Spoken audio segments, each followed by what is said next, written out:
setiap orang itu apapun keadaannya harus menuju kepada proses menghafal Al-Quran. Karena Allah sendiri sudah memberikan kita keterbukaan ya, peluang. Apa itu? Allah berfirman, walaqad yassarnal qur'ana lidzikri fahal mim muddakir. Kami mudahkan Al-Quran, maka siapa yang mau menghafal gitu. Yassarna ya, lidzikri itu tafsir mayoritas itu adalah lil hifzi. Maka menurut saya setiap orang ini harus punya komitmen, azam, perjuangan, kesungguhan, keseriusan meluangkan waktunya untuk Al-Quran. Nah, jadi kalau orang itu punya komitmen, pasti dia meluangkan waktunya. Adapun orang yang mengatakan sulit, gak masuk-masuk, gak hafal-hafal, itu adalah proses Allah mau melihat kesungguhannya sebenarnya. Bukan berarti sulit ya. Nah kalau gak pakai dihafal, gak ada proses mujahadah kesungguhan, ya semua orang nggak pakai mujahadah hafal Quran kan bukan sesuatu yang istimewa di mata Allah nantinya.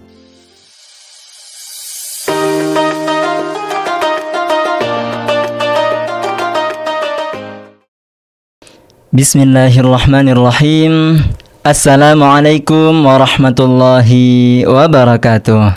Waalaikumsalam warahmatullahi wabarakatuh. Halo sahabat Qurani, berjumpa lagi dengan kami dalam acara Bincang Qurani.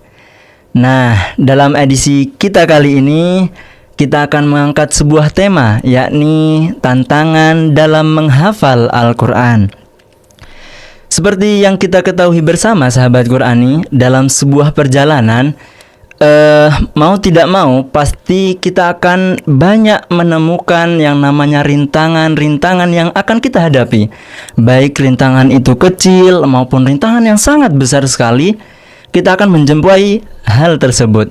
Nah, dan alhamdulillahnya pada kesempatan kali ini kita dapat dibersamai oleh narasumber kita yang sangat istimewa, yakni Al-Mukarram Dr. Nasrullah LCMTHI Al-Hafidh.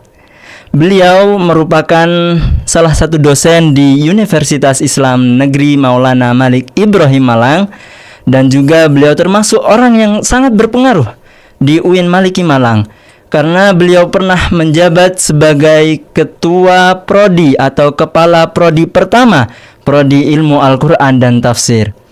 Namun saat ini beliau menjabat sebagai kepala prodi ilmu hadis di dalam universitas yang sama pula. Beliau juga merupakan pengasuh dari Pondok Pesantren Mambaus Sholihin li Tahfidzil Quran yang beralamatkan di Dusun Kelandungan, Desa Landung Sari, Kecamatan Dawu, Kabupaten Malang.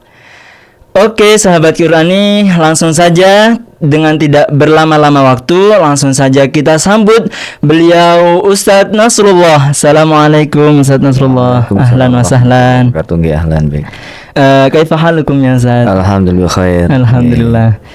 Baik Ustadz, sebelum kita membahas lanjut terkait tema kita pada kali hari ini,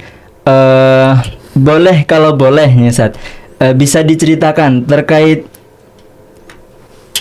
bagaimana proses pertama kali antum ketika menghafal Al-Quran? Lebih tepatnya sejak kapan dan di mana begitu Ustaz? Ya, baik. Terima kasih kepada Mas host ini ya yang memberikan saya kesempatan untuk membersamai kawan-kawan di HTQ dan santri-santri Ma'had ya, mahasiswa dan santri otomatis menjadi satu, mahasantri di HTQ UIN Malang. Alhamdulillah, bismillah, alhamdulillah. Allahumma shalli ala sayyidina Muhammad rabbi shrah li sadri wa yassir li amri wa hlul 'uqdatam min lisani yafqahu qawli ma ba'd. Jadi saya itu, orang tua saya kepingin saya hafal Quran. Jadi saya pernah mondok tahfidz itu di Mojogeneng, Mojokerto. Kiai Fatoni kelas 3 atau 4 SD lah ya. Karena nggak kerasan boyong, cuma dapat 1 juz mungkin atau nggak sampai. Lalu saya meneruskan sekolah di rumah. Lalu saya sanawiyah aliyah, itu juga tidak pondok Quran tapi pondok kitab di Mambaus Sholihin, tentunya di Suci Menggerse itu. Kemudian ketika itu saya kuliah di Syria. Niat saya tidak ada menghafalkan Quran, niat saya hanya kepingin kuliah saja gitu. Tetapi saya melihat di Indonesia sama di Syria itu ada perbedaan yang menarik dalam hal metode penerimaan hafalan dan menghafal dan kualitas akurasi bacaan. Jadi kalau di Indonesia itu saya melihat, saya dulu pernah melihat tahfidz itu. Jadi kalau saya tasmi' setor Quran itu langsung 5 orang gitu kepada seorang kiai gitu kan. Dan tajwidnya kurang diperhatikan gitu, langsung 5 gitu. Yang penting pokoknya hafalannya. Nah, ketika di Syria itu berbeda. Di Syria itu saya melihat tasmi'-nya sangat detail dan jaraknya agak jauh sini sampai sana gitu ya. Jadi sekitar 1 meter lah. Dengan syekhnya itu Syekh Mahir, saya terlaki pada Syekh Munajid. Nah, di situ yang menariknya itu setiap tasmi' harus tartil. Tartilnya itu sangat pelan, bukan sangat ya, tartil tahqiq lah. Tartil nggak ada satupun yang cepat-cepat dan suaranya harus keras karena jaraknya agak jauh. Dan yang ketiga adalah beliau ini satu halaman, misalkan ada 1 atau 2 salah tajwid gitu ya, yang dianggap beliau belum menguasai, itu ngulangi lagi 1 halaman full. Insyaallah. Jadi yang kalau tidak lancar pasti ngulangi, tapi kalau jangankan nggak lancar, kalau lancar ada tajwid 1-2 yang dianggap kurang pas, itu ngulangi lagi besoknya. Ngulangi dari awal aja, Ustaz. Dari yang 1 halaman itu. Oh, begitu. Jadi memang nggak boleh dari itu biasanya. Standarnya emang 1 halaman setiap kali tasmi' karena antrinya banyak. Karena satu-satu, tartil satu-satu kan bisa dibayangkan berapa lamanya proses tasmi' dan mengantri itu. Dan itu saya malah tertarik gitu. Di Indonesia kayaknya saya belum tahu begitu. Bukan berarti nggak ada ya. Saya belum tahu tasmi' yang standar sangat ketat seperti ini gitu. Belum lagi mempersiapkan. Jadi saya ketika mau tasmi' Quran itu 1 halaman bisa saya baca sampai 10, 20, mungkin 50 kali gitu. Mungkin 1 jam 2 jam saya hanya 1 halaman. Bukan berarti saya nggak hafal. Meskipun hafal saya harus memastikan kalau bacaan sudah bagus gitu. Dan kalau kurang bagus, meskipun sudah lancar, tajwidnya nggak ada yang salah, tapi kalau kita dianggap mungkin kurang menghayati gitu ya, pengalaman saya itu setengah halaman sudah di stop, udah cukup gitu. Nah, jadi dengan seperti ini saya malah tertantang gitu ya. Saya kepingin malah bisa menuntaskan bacaan Quran saya kepada beliau. Nah, disitulah saya bisa hafal Quran alhamdulillah bin ni'mah itu di Syria ketika saya S1. Dan itu bagi saya mustahil mestinya. Karena pelajaran di Syria itu sangat berat dan banyak. Tapi saya punya prinsip fa iza azamta fatawakkal 'ala Allah. Kalau kamu punya azam, tawakal kepada Allah. Waktu itu hadis saya begini, ya Allah saya ridho berapapun Al-Qur'an yang saya dapat hafal saya ridho. Yang penting saya tasmi'. Nggak nyangka itu ternyata saya bisa selesai 30 juz di tahun yang terakhir itu. Jadi awal mula setahun itu saya masih ragu-ragu, kadang tasmi', kadang enggak. Setahun pertama itu saya ragu, setahun hanya dapat 3 juz mungkin ya, karena saya ragu-ragu. Setelah itu tahun kedua saya mantapkan hati, yaitu prinsip saya ridho, pasrah, tawakal sepenuhnya kepada Allah. Berapapun yang Allah kasih kepada saya terima. Gitu. Setiap hari saya harus tasmi', bahkan capek-capek, pokoknya ngantri sebelum saya itu cuci muka, bangun tidur sudah harus menaruh antrian supaya nggak terlalu lama antrinya. Dan seterusnya. Alhamdulillah diberi Allah kemudahan sampai bisa selesai hafal Quran dengan sanad. Kemudian juga di sana dikasih sanad sama beliau. Di Indonesia saya melihat banyak mahasiswa yang sudah hafal tapi belum dapat sanad. Maka sanad di sana itu bukan seperti sertifikat, tapi nama kita ditulis langsung sampai Rasulullah, nama kita, guru semuanya sampai Rasulullah. Nah, itu yang membuat saya juga menarik. Tapi ini bonus ya. Yang paling penting adalah saya bisa mentaskan bacaan saya kepada Syekh Mahir waktu itu di Syria sambil kuliah. Itu sebenarnya menurut pikiran saya mustahil, tapi karena kita punya tawakal mungkin ya, dan saya usaha semaksimal mungkin sehingga Allah mudahkan sampai bisa selesai 30. Alhamdulillah. Masyaallah, alhamdulillah.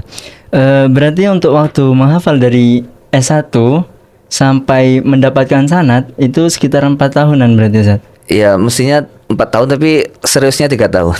Oh begitu. Karena memang harus 1 halaman. Kalau lebih nggak boleh.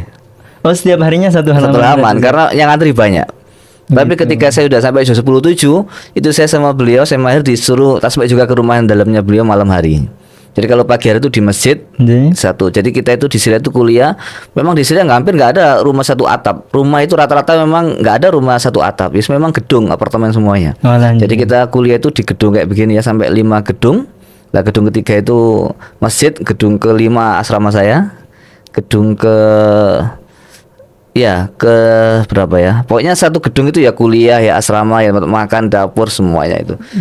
Jadi saya seriusnya itu ya 3 tahun itu di beliau itu. Nah ini ada beberapa curhatan ini Ustaz dari mahasiswa teman kami yang menghafal juga. ada mahasiswa yang dicap sebagai mahasiswa kuker nih Ustaz. Ada istilah mahasiswa kuker, yakni kuliah kerja begitu Ustaz. Jadi setelah kuliah kerja, lalu ada yang dicap sebagai mahasiswa kura-kura, kuliah rapat, dan juga Rapat apa itu? rapat organisasi Oh, Ustaz, organisasi, ya. dan lain sebagainya. Dan juga ada mahasiswa yang kudi nih Ustaz. Ada baru-baru ini kudi, yaitu kuliah ngaji dan mengabdi begitu Ustaz. Jadi secara tidak langsung waktu mereka tersita kepada kegiatan-kegiatan lain selain menghafal Ustaz. Jadi sehingga hafalan mereka ini sedikit terhambat dan tidak begitu fokus dalam menghafal Al-Quran. Lalu bagaimana tanggapan Ustadz dan solusi Ustadz? Bagaimana strategi untuk para mahasiswa yang demikian Ustadz? Oke. Jadi jangankan mahasiswa ya. Menurut saya sampai sekarang saya itu tetap berpegang teguh dengan prinsip saya. Ini prinsip bukan saya pikir, tapi sudah pengalaman dan berbagai macam pertimbangan dan evaluasi serta observasi saya. Saya berpedoman bahwasanya setiap orang itu mestinya harus menghafal Quran dengan caranya dan kapasitasnya. Saya mati harus hafal Quran. Artinya seorang itu harus menuju kepada proses menghafal Al-Quran, apapun keadaannya dan keterbatasannya. Saya mau begini kenapa? Karena ada beberapa pendapat yang mengatakan saya nggak boleh menghafal Quran sama ini gitu. Karena saya nggak cocok, misalkan ya di kasaf. Saya tidak setuju, bukan saya tidak mengingkari ya. Saya nggak setuju dengan pendapat tersebut. Dan pendapat saya ini sudah saya pertimbangkan dengan baik. Setiap orang itu apapun keadaannya harus menuju kepada proses menghafal Al-Quran. Karena Allah sendiri sudah memberikan kita keterbukaan ya, peluang. Apa itu? Allah berfirman, "Walaqad yassarnal Qur'ana lidzikri fahal mim muddakir." Kami mudahkan Al-Quran, maka siapa yang mau menghafal gitu? Yassarna ya, lidzikri itu tafsir mayoritas itu adalah lil hifzi. Jadi satu-satunya yang mudah dihafalkan itu adalah Al-Quran mestinya. Buktinya saja kita itu kalau baca Fatihah tanpa mikir langsung waladhdallin kan begitu. Ya kan? Sekali. Dan bahkan ada orang yang hafal Quran sambil main game. Itu bisa. Banyak sekali Ya. Ustaz. Yang ketiga adalah banyak orang yang nggak tahu maknanya hafal Quran. Itu orang Arab itu takjub dengan yang seperti itu. Bagaimana mungkin dia bisa menghafal sesuatu yang dia nggak mengerti? Yang keempat adalah banyak anak kecil yang hafal Quran. Itu keajaiban Allah dalam Al-Quran. Itu bukti tanda-tanda kalau Allah mudahkan. Adapun orang yang mengatakan sulit, nggak masuk-masuk, nggak hafal-hafal, itu adalah proses Allah mau melihat kesungguhannya sebenarnya. Bukan berarti sulit ya. Nah kalau nggak pakai dihafal, nggak ada proses mujahadah kesungguhan, ya semua orang nggak pakai mujahadah hafal Quran kan bukan suatu yang istimewa di mata Allah nantinya. Betul sekali. Itu yang pertama. Yang kedua begini, setiap orang satu, jadi harus punya azam menghafal Quran, itu satu. Jadi nggak usah pandang bulu apa itu kuker, kudin, kura-kura, apalah modelmu, berapa usianya, otakmu kapasitasnya sangat rendah. Itu kan juga dibantah sama di Hafidz Indonesia, ada orang yang autis. Itu hafal Quran autis itu. Jadi otaknya terganggu, tapi untuk Quran nggak terganggu gitu. Nah, jadi ini artinya Quran betul-betul istimewa begitu. Gimana solusinya caranya? Caranya begini, Allah sudah berfirman dalam Al-Quran juga, faqra'u ma tayassara minal Qur'an. Imam Nawawi mengatakan, beliau masing-masing orang itu punya kapasitas dan kemampuan yang berbeda dalam memberikan waktu untuk Al-Quran. Maka sesuaikan dengan diri waktumu. Jadi orang-orang yang kuker, kudin, kura-kura dan yang lain-lainnya itu ya harus punya azam. Saya sehari harus punya waktu setengah jam untuk Quran, masa nggak ada? Kan gitu. 1 jam untuk Quran misalkan, harus begitu. Satu, yang kedua dia harus punya i'tikad, azam. Kan harus azam tadi. Resepnya 2 variabel, azam tak fatawakkal. Harus punya azam, niat yang kuat, usaha yang sungguh-sungguh. Lalu dia komitmen. Setelah komitmen pasrah kepada Allah. Sudah terserah Allah, saya dikasih berapapun saya ridho. Bahkan malah kalau dia itu mati sebelum hafal Quran malah bagus.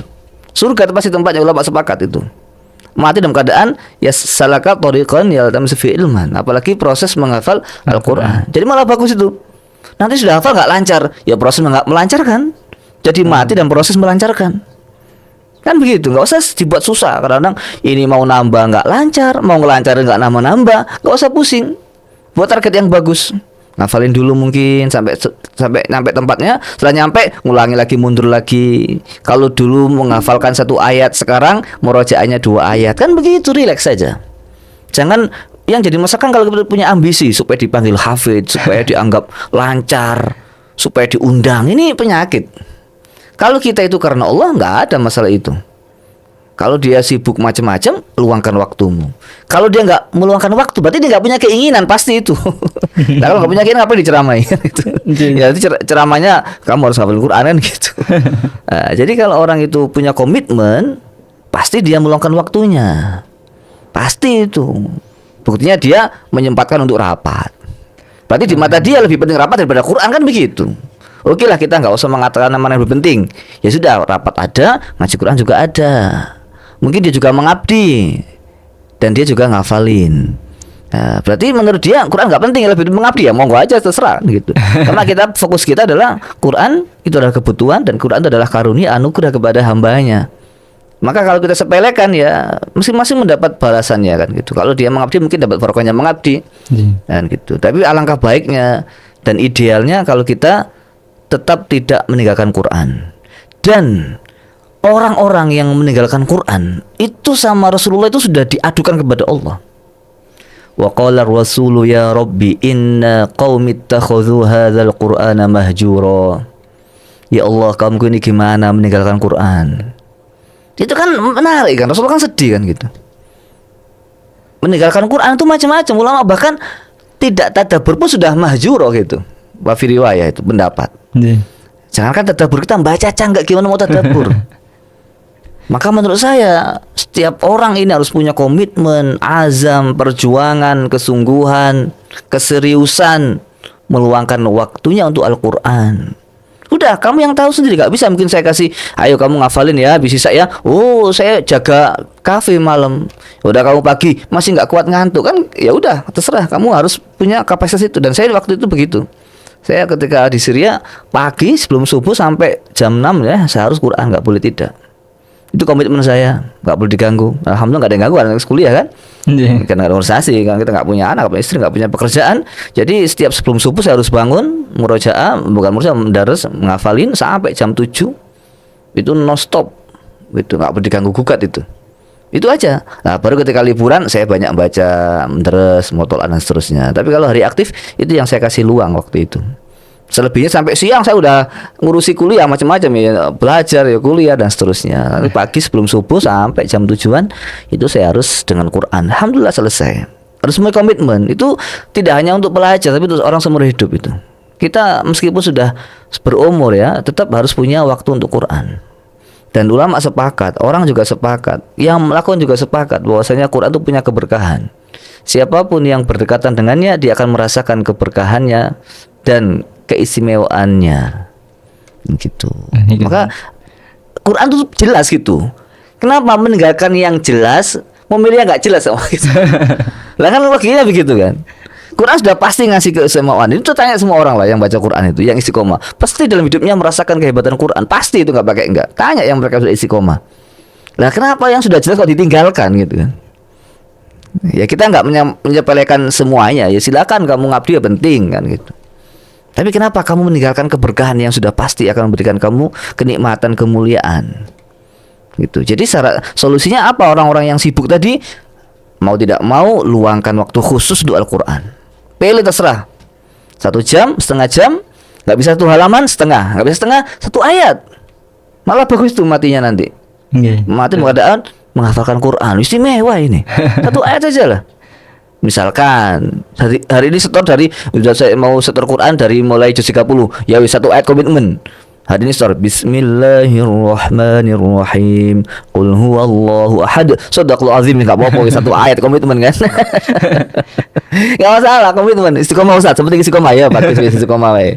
Gitu. Istiqomah afdhalu min alfi karamah. Itu 1 ayat. Enggak masalah. Yang penting nanti dia nyampe tempatnya. Nah gitu, daripada nggak ada kerjaan sama sekali, nggak ada langkah, maka ada istilah mansaro ala darbi wasal. Siapapun yang menempuh sebuah proses perjalanan pasti dia akan sampai.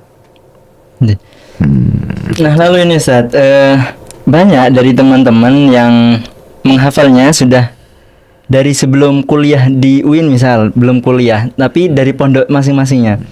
Sebagaimana yang kami ketahui sahabat Qurani, lingkungan pondok itu sudah terjaga dari interaksi antar lawan jenis Ustaz. Terjaga dari lawan jenis dan juga kegiatan ibadahnya sudah diatur oleh pengurus-pengurusnya.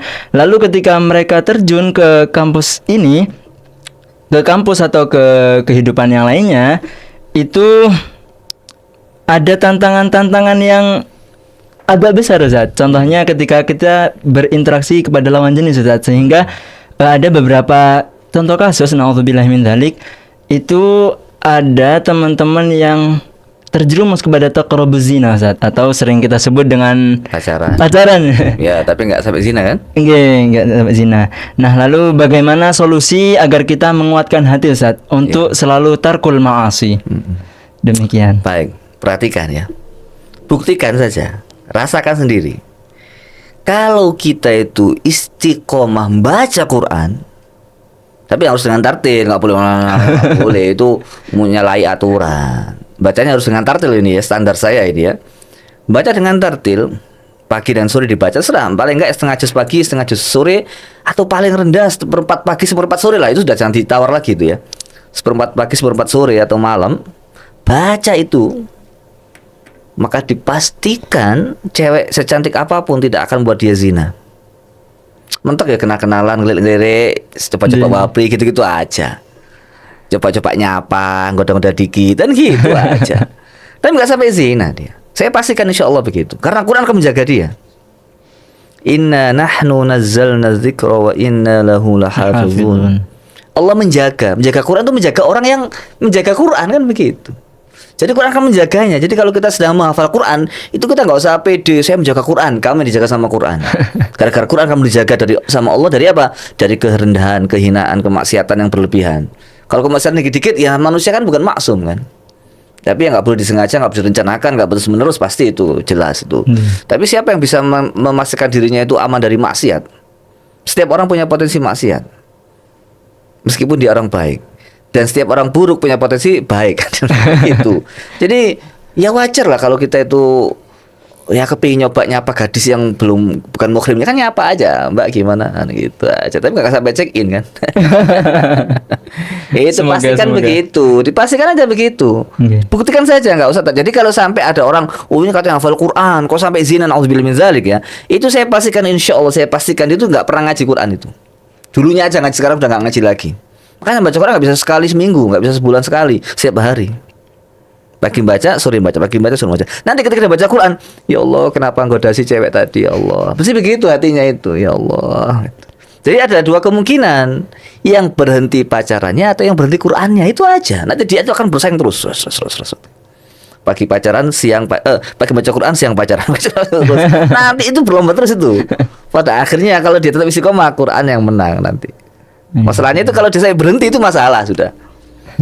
Pagi nggak baca, sore nggak baca, ketemu cewek, waduh cocok. Godaan semakin lengkap.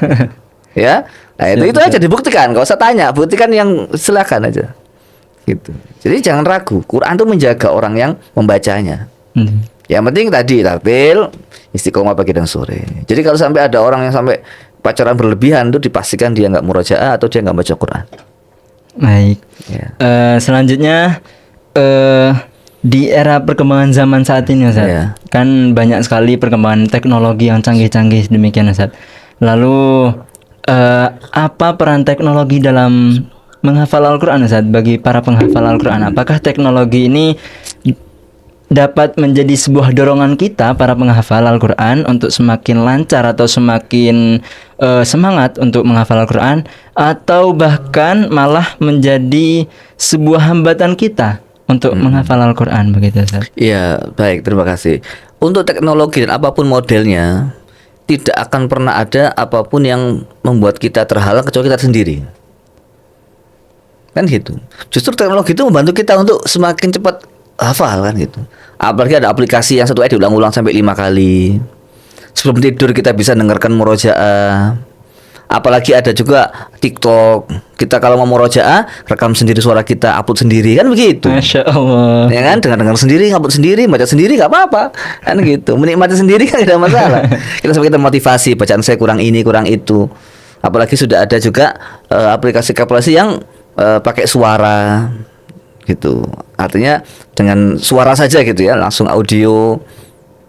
Dan ada yang pakai apa tulisan, ada yang surat tulisan sama suaranya menjadi satu. Itu kan membantu sekali menurut saya. Jadi teknologi itu membantu sangat dalam proses menghafalkan Quran. Nah, kalau dianggap menghambat, jangankan semua juga menghambat kan gitu. Nggak punya uang menghambat, tua menghambat, supir menghambat, semuanya menghambat nanti. Jadi jangan pernah membuat sesuatu itu penghambat kita kecuali diri kita sendiri. Gitu. Jadi apapun yang ada di dunia ini membuat kita semakin dekat dengan Allah mestinya. Ya, kalau masih muda mas-mas ini lihat cewek cantik semakin dekat dengan Allah. Rabbana ma khalaqta hadza batila subhanaka faqina adzabannar. Kan begitu. Kan gitu. Ada setan, a'udzubillahi minasyaitonir rajim, kan begitu. Jadi apapun yang ada ini kita sama Allah dekat gitu. Bukan malah menjauh dari Allah, bukan. Jadi jangan jadikan sesuatu itu menjadi penghambat kita dalam mensukseskan diri kita sendiri. Penghambat kita ya diri kita. Gitu. Bukan orang lain juga gitu. Oke. Ustaz, terima kasih atas jawabannya. Nah, lalu tadi sedikit disinggung oleh Ustaz Nasrullah bahwasanya ketika kita mengaji Al-Quran harus selalu istiqomah dan mempunyai azam yang kuat. Lalu ini Ustaz, untuk standar tartil yang dimaksud oleh Ustaz sendiri itu mungkin boleh disampaikan atau boleh dilantunkan kepada para pemirsa, kepada sahabat Quran Ustaz, agar mereka juga mengetahui bagaimana sih standar lantunan baca Al-Quran yang benar dan menghayati untuk di dalam hati begitu Ustaz. Ya, saya sebenarnya kurang pede ya, suara saya kurang merdu sebenarnya. Tapi nah, apa, saya juga punya TikTok itu, belum saya upgrade lagi. Itu saya hanya mampu waktu itu satu halaman saya kasih suara saya tartil itu di TikTok, kalau nggak salah judulnya ngaji Quran. Itu juga lama nggak aktif, udah berapa bulan, hanya saya isi setengah juz mungkin ya. Waktu itu saya kepingin satu hari satu halaman gitu. Tapi lama-lama orang kan murojaah nggak satu halaman, satu juz kan. Rencana saya satu juz baru saya upload gitu ya. Tapi sampai sekarang belum kesampaian karena sibuk macam-macam. Tapi itu yang tartil di TikTok itu. Tapi kalau yang hadir tadur itu ada di YouTube saya juga. Itu sudah saya upload juga untuk kenang-kenangan saya juga sebenarnya. Sekarang mau tartil yang gimana? Surat apa atau bagaimana? Atau Al-Fatihah atau gimana? Mungkin ada yang request dari teman-teman di studio. Al-Maidah, Al-Fatihah. Al-Fatihah aja ya. Mungkin Al-Fatihah aja. Ya. Saya suaranya kurang merdu dan lagunya juga bukan ahli kan begitu. Tapi kan sudah lebih baik mengaku sebelum ketahuan. Namun sepertinya menghayat hati nanti. Bukan. Ya, jadi itu. Jadi emang saya untuk lagu Quran, tapi alhamdulillah kalau santri saya sudah bagus-bagus, ada juga di YouTube saya upload. Karena emang itu contoh juga bagi saya dan teman-teman yang ingin mau melihat. Saya tidak sampel saya karena emang saya sadar diri lah ya. Baik, sekarang saya baca Fatihah untuk tartil ya. A'udzu billahi minasy syaithanir rajim. Bismillahirrahmanirrahim. Alhamdulillahi rabbil alamin. Ar-Rahmanir Rahim. Maliki yaumiddin. Iyyaka na'budu wa iyyaka nasta'in. Ihdinas siratal mustaqim. Siratal ladzina an'amta 'alaihim ghairil maghdubi 'alaihim waladdallin.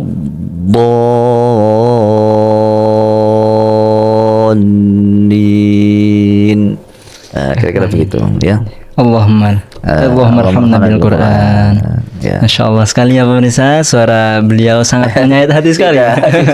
Saya tahu diri ya. Saya malu kalau gitu, tapi ya ini kan untuk kebenarannya insya Allah benar. Jadi begitu nggih para sahabat Qurani, untuk melantunkan ayat Al-Quran sebaiknya kita istiqomah dan selalu menjaga tempo atau menjaga ketartilan bacaan kita begitu. Nah, untuk yang terakhir nih Ustaz, kayaknya sepertinya pemirsa di dalam hati di sana itu pengen mendengarkan wejangan-wejangan dawuh dari Ustadz begitu. Tadi kan sudah wejangan tadi. Tadi sudah banyak pesan. Untuk quotes terakhir begitu mungkin terakhir Ustadz. Ya. Okay. Perhatikan para pemirsa HTQ yang dirahmati Allah. Amin, Allahumma amin. Jadi jangan pernah menganggap Quran itu sesuatu yang sepele. Karena tidak ada di dunia ini apapun bentuknya yang berupa ucapan yang lebih hebat, yang lebih kuat, yang lebih bermanfaat melebihi Al-Quran. Tidak ada. Quran nomor 1, ittifaq ulama, afdhalul wirdi wirdul Quran. Sebaik-baik ucapan, sebaik-baik wiritan, sebaik-baik perbuatan yang bersumber dari Al-Quran. Bagaimana Quran bisa dibandingkan dengan ucapan manusia? Tidak bisa. Di Quran sudah ada wejangan, ada tausiah, ada cerita, ada doa, lengkap di situ. Maka kenapa kita berpaling dari Quran memilih yang lain? Oke, semua harus kita pilih, tapi Quran jangan sampai pernah ditinggalkan. Artinya saya berpesan kepada semua yang mendengar, buktikan, rasakan setiap dan memulai ya, setiap kalian menjadikan Quran di depan, maka hidup kalian akan dimuliakan oleh Allah. Pegang Quran, hidup akan mulia. Baca Quran, hidup akan menjadi orang-orang yang dimuliakan Allah. Karena Quran adalah mulia, abadi, selamanya. Jadi kalau mau jadi orang yang selamanya, jadilah orang-orang menghafal Quran, orang yang baca Quran. Bahkan buktinya apa? Orang yang rajin baca Quran, jasadnya utuh selamanya, akan tetap tidak dimakan oleh lalat atau belatung. Nah, gitu. Maka dari itu, bagi kalian semuanya mulai sekarang harus berazam.